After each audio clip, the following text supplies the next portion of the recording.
Hello! Welcome back to That Buzzing Sound. This episode's going to be a little bit different where I am pretty much going unscripted. I have a lot of notes in front of me, and because there was supposed to be an interview airing today, but the artist forgot about our appointment after I confirmed it the Monday before. So after 30 minutes I emailed and he forgot he was in the studio, he was busy. I decided to call off the interview because I felt kind of disrespected in an Al Pacino and Jimmy Hoffa within the Irishman sort of way. I'm not a big fan of lateness. It leaves a bad taste in my mouth, and I didn't want to have an interview where I wasn't feeling it and he was apologetic, and I don't want to be in that situation. So nothing against the artist, who will remain nameless, but I just made the decision. I don't want to put this podcast in. I only want to do this with people who are engaged and they want to have a lively discussion about their art, the things that they love, their passions, and for the most part just the special connection of trying to push their music forward. I honestly don't know, but I walked away and moved on, and maybe down the road we'll talk, but usually when I do something like that, being on my high horse, I get a reality check, which happened a few days ago on Friday. Like the interview, I postponed the interview, I think not 2 Thursdays ago, and last Friday, I forgot about an interview I scheduled for that Friday. One, I was stupid enough to do it on New Music Friday, which is always the most busiest day of my week. And I forgot, and I felt so bad. So we rescheduled for this Thursday. So that will be the next interview that you will hear next Tuesday. And again, I'm trying to stay back in the groove. I really took a long break from recording and doing this podcast during the quarantine. I originally assumed that it was going to be a great time to record because everyone would be home, everyone would be working on their art. But after April, which was when the last series aired, I got really depressed and my mental health took a nosedive, surprisingly, because it was after my father's birthday and my health was not like my hands were really hurting. I was having a lot of stomach issues. I was not feeling good, which allowed me to step back. And I was let me just take a break for a few months and try to re-engage this podcast because I want this to be fun. I want this to be a living capture of my life right now, musically and otherwise. And a lot of these reviews and these criticisms and these interviews, I want them to feel energetic. I want to have enough energy to portray, that way you guys enjoy listening, because if I'm just forcing myself to do things, it doesn't come off very good. So I appreciate the patience. I like this fact that this is a series 2. I like this is season 2 of the podcast because I learned a lot from the first 6 episodes. I learned that writing is very part of my strong point, and doing this off the top of my head and riffing is something I really need to work on. So that's what I'm going to try to do with these non-interview episodes of just me ranting like I did on the first couple episodes. But I do have little notes and I have a little treatment. But yeah, I've been relaxing, but I've been really wanting to put out a podcast. During that time period, I was just what's the next episode going to be? What's the next series going to be? And a few weeks ago, almost a month ago, I just decided to just go full speed and invite a bunch of artists, see if they were down to talk, and a lot of them got back to me with positives and said let's chat. So August, I have booked an interview almost every week, so expect a lot more of those interviews to be coming down your way. But yeah, I was exhausted. I was mentally sad. I had lost my the heartbreak of losing my father, especially at Father's, April happened, which was his birthday, and I was it started kicking in towards the end of April into May, and then Father's Day hit, and that's when I got really depressed. So I just been taking a step back and just working on just trying to put the website up, and you guys have been enjoying it. You guys have been checking out. The artists have loved it. People love the Spotify playlist especially. But yeah, we're breaking records. We just passed 400 likes on Facebook, which I consider a dead medium. Twitter, the numbers are going down, but like a lot of those are just spam accounts that had followed me like back during the late night days. So I'm not a big fan. But the people who are staying around and are interacting, I wish there was more interaction on the Twitter side. I wish there was some interaction because I would really like to hear from you guys. Like everyone's kind of been a ghost and they've just been staring through the window, and that's fine. I'm okay with that, because it just makes me feel like I'm dancing by myself. The views have been consistent. The past couple weeks have been really good. It seems like people have gotten back to work and back to their flow with this great global bastard. But like, I've been playing a lot more video games with the Hometown Click. I've been working out again. I went back to hardcore fitness. I've become obsessed with Pokemon Go after being obsessed with Pokemon Sword and Shield and my Nintendo Switch. And like the shiny counts in Pokemon Go have really surprised me. I've only been playing for like 2 weeks and I already have like close to 20 shiny special Pokemon, and it's been a lot of fun, and I don't foresee me stopping, because the only reason why I stopped in 2016 is because the app destroyed my phone. My iPhone had been like towards the end of its life, and it basically put it out to pasture, and it exploded. Like it literally, like the battery like expanded, and like it was surprising. And I had to go to an Apple store late night after work on like a Thursday, like Wednesday, Thursday, and I had to spend $600 to buy a new phone, and that one lasted up until about a year ago, until it got dry cleaned. So now I have an Android and loving it because the app works great. The battery life is amazing. I've never just the camera's kind of disappointing. And coming from, if you guys have been following along on my music journey, a camera phone is basically how I captured almost everything from like 2013 to 2018. So the camera's not good, especially in the low light situations. But I do have the iPhone, my pop's iPhone, which I can take out the show, so I'm not worried, especially for the videos, because that's why I used to shoot the bootleg show back in April of 2018 for the most part, like especially the videos on our YouTube, which all these podcasts are on YouTube now, which is fantastic. I learned how to do it, so it takes away from the Anchor FM and the Spotify and the Apple, but if I can gain an audience over there, because YouTube has always been good to me, because back in my early days, whenever I shot concert videos or wrote a concert review, I would put the review with the YouTube video, and like it would get picked up like almost immediately, because I would just do it like the weekend of. Like Perez Hilton grabbed one of the videos back in the day. Like it was very, like my turnaround rate and my view count for Gorilla Nights and the old Board for Music, YouTube really helped that. So ignoring that medium for so long has been something that I've been trying to get back into, and now the podcast is up there. And if worse comes to worse and this all fades away in a few months and I just decide not to do it anymore, it'll live forever until YouTube goes away, which is great. I just hope that a lot of this stuff sticks around. I think all my MySpace blogs and timeline in my top 8 are still there. I remember I logged in like 3 years ago, and it was a completely different place, but a lot of that stuff was gone. Anyway, I'm getting off topic.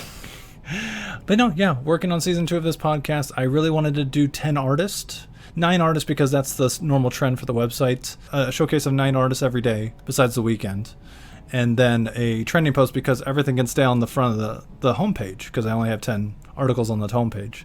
And a lot of people think my website is very basic and very like unprofessional, but I like the look of it. I like the fact that you can go on to my website, to thatbuzzingsound.com, shameless plug, and look at everything and listen to everything on the front page. Like every time I go to someone else's like web page, like Vents or the mainstream sites, it's like all these like little blurbs, and I get it, they're trying to get clicks, they're trying to get advertisement, but it takes me, and then you have to scroll all the way to the bottom of the page just to listen to the song. So like you read all this stuff and it just doesn't, it's like, can I just listen to the music? I'm from the MTV background. That's the reason why a lot of people get angry at me.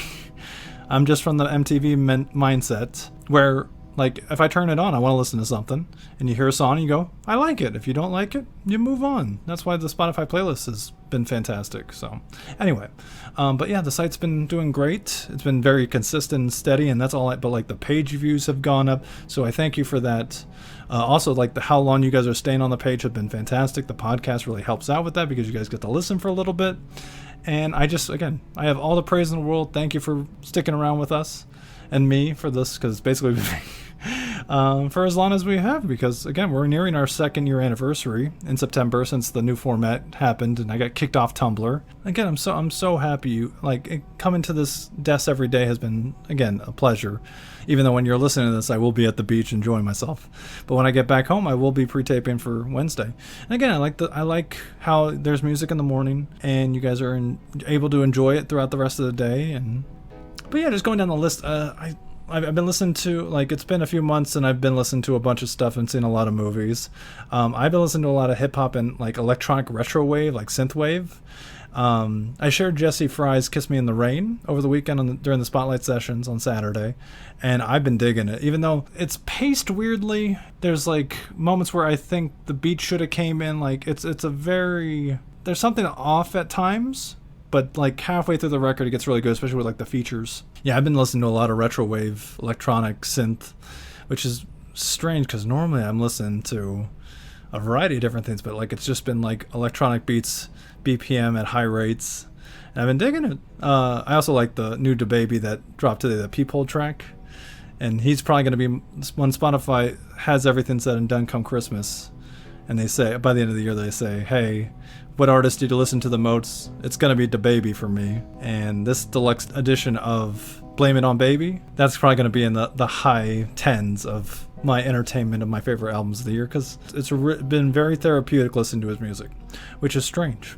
I also like the new Drake stuff. I've been listening to a lot of old Drake tracks, which I feel bad because every time Spotify does the top artist of the year for a listener, like Drake has been on the top every year since I've been doing it, which again, like I know there's other albums that came out, but like there's something very comforting about his music. And the DJ Khaled stuff, even though like I don't like the track that sounds like The Weeknd, but Pop Stars I really like because it's just him. It sounds like Drake's just having a lot of fun.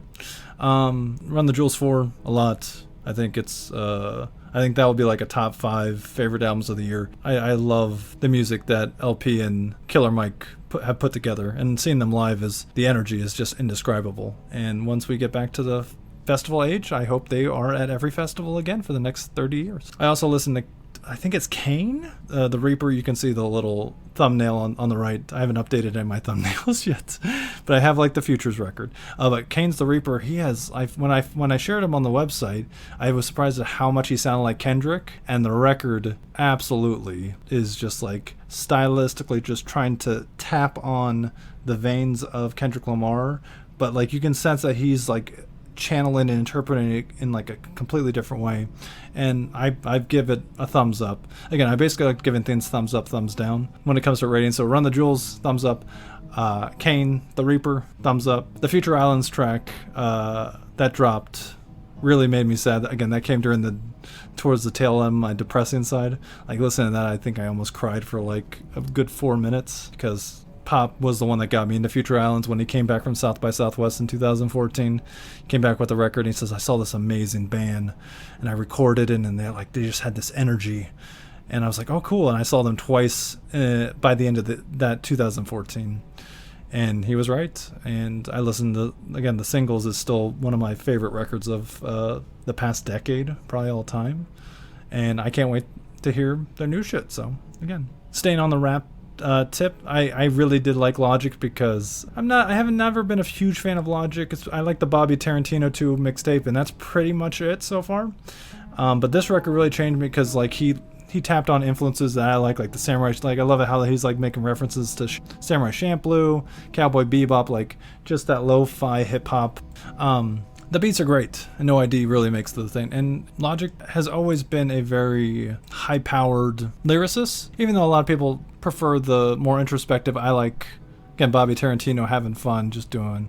And yeah, again, like it's fine. I give it a thumbs up. I don't know where it'll land on the countdown, but I was pleasantly surprised. And Taylor Swift's Folklore was very lovely. It is the record that I'm actually listening to it as I'm speaking to you right now. It's one of her best records in the past since Speak Now, probably. I don't know. It's up more. I like Red Taylor Swift, and this gets me closer to that Red Taylor Swift. And again, like Taylor Swift on the Hunger Games soundtrack with the Civil Wars is my favorite version of Taylor Swift, and I finally got like a whole record with that. So there's no like I listened to it the first night and I immediately said this is a fantastic record. I give it a thumbs up. And same can be said for Phoebe Bridgers, the Punisher. She's a dynamite. I give that a thumbs up. Laurie McKenna, the Ballader, love that, thumbs up. Some Girl Named Anna, 2122, thumbs up. I was listening to Neck Deep, All Distortions Are Intentional, which is the new rock album that they dropped. And I would play that at the beach last Tuesday, and I loved it because it has like a real like punk rock, early 2000s type vibe, and I totally mess with that, so I gave that one a thumbs up. I was very indifferent with Hayam. The album's fine. It's not really there. I don't really feel like it's speaking to me. Same with Jessie Ware's What's Your Pleasure. I thought I liked it after the first listen, and then I listened to it a second time, and I just wasn't feeling it. I haven't got to the Chicks yet. I look forward to Gaslighter. I've listened to like a bunch of throwbacks of like My Chemical Romance Danger Days because everyone kept talking about the Umbrella Academy season 2. And, you know, there's nothing like listening to My Chemical Romance 10 years after the album came out, because I still love it. But yeah, I'm excited for the Cam record about to come out, the Metallica, Brent Cobb, the new Sufjan, Idols, and yeah, I'm just curious if you have anything that you're really looking forward to. Music-wise, it's been very weird. My style has really just been like all over the place. Yeah, but everything on the website I love, and I look forward to like one of the records I really love is the interview coming up on Thursday. So you'll hear about that record next Tuesday, hopefully, if I don't forget. That EP is really awesome, and I can't wait to share it because it has like a Sanjay Lurke type vibe. But I will tell you all about that next Tuesday because that's when the next episode will be out. I did watch Hamilfilm, the Hamilton Broadway show on Disney Plus. I watched it first day, and I watched it 3 times in the first day. And I had seen the play, and as you guys know, if you look at the sidebar and you see my favorite albums of the past decade, Hamilton's on as number 2. I had seen the play here in LA at the Pantages. I was obsessed with the play back in 2016. You should know the story. I know every single word for the most part. My favorite song is Nonstop, and then everything in between. Seeing the original cast perform it in these very cool stylized visuals is something I feel like a lot of plays are going to do from now on, especially with this Global Bastard going around. That cast was magic, the performances were magic, the lyrics are magic, and just capturing that visually, it's a shame that they can't get like a Best Picture nomination, and it's a shame, but it was a moment of time. The only thing I hit like that never really hit me was the gasp at the end that Eliza does, and it really hit me during the screening, because even though I had seen the film and I listened to the soundtrack, I don't think there's a gasp at the end of the soundtrack, so I never really connected with me. And then at the Pantages, I was like already ready to jump into the car, like we were like ready to get out. But like feeling the gasp from my couch stunned me, because I was just like, what is that? And there's a lot of interpretations, and there's a lot of theories of that, and you can watch on YouTube. But I really do feel like she sees us in the crowd, and she sees the legacy of what happened, the legacy that she helped build. That's why I feel like that's my interpretation is, and that's what I took away with it. I've only watched clips of Black is King, the new Beyonce film, also on Disney Plus. This is not an advertisement. It's one of the streaming apps that we watch a lot. Like I've been watching a lot of DuckTales because I have the mind of a child right now. That's what tragedy has brought to me. Is I've reverted back to my childhood happy things like Pokemon and DuckTales. Now I watched the music video that I shared last Friday, and it is extravagant. It is very Beyonce. There's probably a lot to love. Again, I'm not really the audience, but again, she is the queen for a reason, and I have nothing but respect for Beyonce, and that's all I'll say. I do love Lemonade. I remember when Lemonade came on, I think it was HBO, and it premiered, or was it Showtime? No, I think it was HBO, and I watched it at 3 o'clock in the morning because they replayed it all night. That film was just wonderful. Sorry was great. I don't love you like I love you. That was a moment. This one, I gotta go back and listen to it. And I was surprised that they didn't have the cast of The Lion King, like Donald Glover, I would have loved to see him play the roles of some of the dancers, but I understand why they did it. And again, it's more of a interpretation and a abstract take on things. But still, I think it would have been cooler if they had like. But she has never, like, even in Lemonade, they didn't have they didn't have The Weeknd, they didn't have Kendrick, they didn't have, I don't think they had Jack White. I think it was, again, it's more of her story, she's telling the story, and they're like the muses and the chorus behind, which, again, it's how one sees art.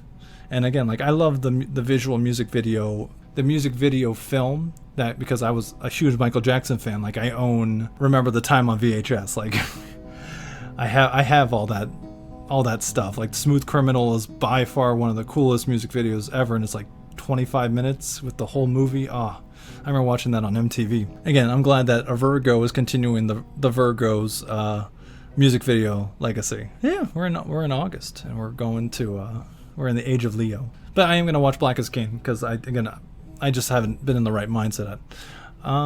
And I think that's about it. I did watch Palm Springs, loved it. I gave it a 5 out of 5. It was my type of quirky movie. It really connected with me because I thought it was quirky, humorous, and I'm actually looking at my phone right now to see what else other movies had come out.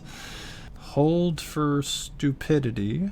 Yeah, the Eurovision Song Contest, the story of Fire Saga. I actually liked it. I thought it was hilarious. Rachel McAdams was so wonderful in that role. Pierce Brosnan was great too. Will Ferrell, it's always hard for me to just go, oh, that's Will Ferrell, unless he's in the Ron Burgundy outfit. But Fire Saga, I totally got behind it. Dan Stevens was fantastic and funny. It's cheesy, but it's really a story just about your dreams and family. And I laughed my ass off. I think that's about it. Again, thanks for listening. It's about 30 minutes right now, record time. McAteer was fantastic. Go listen to his record. Go listen to the podcast. And then we have another interview booked for this week, which will be edited. And next Tuesday, you will hear that. Basically, this has just been a giant advertisement. Go check out the next episodes of the podcast. I want to do this more often. I want to feel less. I want to do more shoot from the hip type things because writing has destroyed my hands. But this is just notes that I'm just shooting off. It's funny that I haven't spoken to any U.S. artists yet. Like, it's been Canada. The one that I turned down was Sweden. The next one's Canada, New Zealand. I will get to America. I will get to artists here in LA. But I just it's interesting to hear the world's perspective, especially on the global bastard, especially on how it is to be an artist overseas. Because them trying to break into a Hollywood market is it's them chasing their dreams from across the sea, and I've been a huge supporter of that since we started, because that's a lot of the emails I get are from the UK, from Dublin, from London, from Bristol, from Leeds, from France, from Germany. They want to be heard with SoCal ears, and I'm here. I'm all here for it. I want to present good music and good content, and I will talk to anyone from anywhere, and if you are interested, just hit me up on the email, and we will get there. And then I think that's all. That's everything that's been in my head. And if you like this format, cool. If you don't worry. Next episode will probably be 10 times better, and I hope it is. Because this is just a short what's up. It's only about, after I get done editing it might only be about 20 minutes. But yeah, again, I think I'm going to pad it out with some music, because I was going to do a Father's Day episode of the podcast that played my father's music that he made between 2012 and 2014. He called all these CDs the A-Town Sessions. I'm probably going to present a cut to end this episode that's a little bit different, and I have not used it for a background song. I love the music that you're hearing behind me right now. The piano guitar combo, it always makes me cry. Every time I finish up talking, once I move into the interview, that little break when the music swells, I always tear up. Not because I just said something powerful, but it's just it's the power of his musical soul that touches me before we get into talking to some soul. He wanted to be a musician, and he ran a studio in North Hollywood. He turned our bottom floor of our house into a studio. I have all the studio equipment after he passed. And I don't want that, as long as I'm going to be doing this, I don't know what's going to happen in the next few months. I might go back to work. The world might magically correct itself, or I find success doing this. But right now, I can do anything in my. I have his art that will live forever, as long as I keep playing it, and that's what I intend to do. So I hope you enjoy what you hear next. Stay safe. Thanks for listening. Thank you for being a part of this, and I am eternally grateful for you just tuning in and listening to me chat. And if you have anything to say, let me know. If you have any new songs, if you guys have any recommendations, put them in the comments below. Send them up to the email, and I'm here ready to listen. Just stay safe. Wear a mask. Please vote in November. Please vote early if you can, because the United States Postal Service, which I used to work at, believe it or not, I did a small, very short-lived, it's not like really an internship, but like a temp job during Christmas. So I am technically an alumni of the Postal Service, if I like to swing it that way. But yeah, that was one of my, I think it was like my third job. We must protect these institutions. We must vote. Otherwise, this world will not change, and we will not get through this. So please, whether you don't vote for Harambe, please don't vote for Kanye. Use some common sense. Don't fall into the pitfall of being a meme. Use your voice. It means more now than it ever has in our lifetime. You're amazing. Thank you for listening. Enjoy music from a ghost. I will see you next time on That Buzzing Sound.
This episode of That Buzzing Sound was recorded and edited using a variety of free applications like Audacity and Discord, and is available on such streaming platforms as Spotify, Apple Music, while being fully hosted on Anchor FM.